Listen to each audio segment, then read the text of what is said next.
અમરેલી જિલ્લાના ધારીમાં પૂર્વ ધારાસભ્યએ બે ભાઈઓ પર થયેલા હુમલાની ઘટનાને સમગ્ર પંથકમાં ચકચાર મચાવી છે।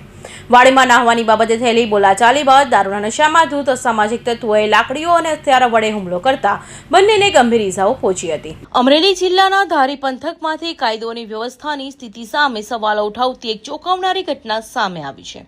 ધારીના વેકરિયાપરા નજીક વિસ્તારમાં આવેલી એક વાડીમાં સામાજિક તત્વોને રીતસર આતંક મચાવ્યો હતો। વાડીમાં નાહવા બાબતે થયેલી સામાન્ય બોલાચાલીએ ઉગ્ર સ્વરૂપ ધારણ કર્યું હતું, જેમાં દારૂના નશામાં ધૂત શખ્સોએ વાડી માલિક અને તેમના ભાઈ પર ઘાતકી હુમલો કર્યો હતો। આ હુમલામાં ભોગ બનનાર બંને વ્યક્તિઓ ધારીના પૂર્વ ધારાસભ્ય સગા ભાઈઓ હોવાનું સામે આવતા સમગ્ર પંથકમાં ભારે ચકચાર મચી ગઈ છે। આ ઘાતકી હુમલાના પગલે લોહી લુહાણ થયેલા બંને પ્રૌઢ ભાઈઓને સ્થાનિક લોકોની મદદથી તાત્કાલિક સારવાર અર્થે ધારી હોસ્પિટલ અને ત્યાંથી વધુ સારવાર માટે અમરેલીની સિવિલ હોસ્પિટલ ખાતે રિફર કરવામાં આવ્યા છે। પૂર્વ ધારાસભ્યના પરિવારજનો પર થોડા દિવસે હુમલો થયાની વાત વાયુ વેગે ધારી શહેરમાં ફેલાઈ જતા સ્થાનિક લોકોમાં ભારે આક્રોશ જોવા મળી રહ્યો છે અને સમગ્ર ઘટનામાં ટાઉનમાં ચર્ચાનો વિષય બની છે। વેકરિયાપરાના તમામ આગેવાનો અને તમામ ગામના જનોને જે દેશી દારૂના અડા જે ધારીમાં છે એનું અને ખેડૂતોને જે ખોટી રીતે માર માર્યો છે, આ બંનેનું અસામાજિક તત્વો ઉપર તાત્કાલિક પગલાં લઈ અને જેલ હવાલે કરવા માટેની આજે આવેદનપત્ર આપેલ છે। માગણી એટલી છે કે ધારાસભ્ય આમાં પૂરો રસ લઈને તો દારૂ બંધ થઈ જાય અને આને પાસાની સજા થવી જોઈએ।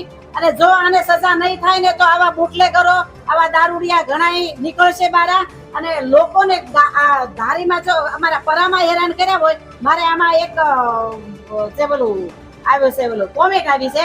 કોમેન્ટમાં એવું કે વેકરિયાપરાના ખેડૂતો માથે કે જો આવી રીતે થતું હોય તો અમારા ગામડાના ખેડૂતોની શું દશા થાય।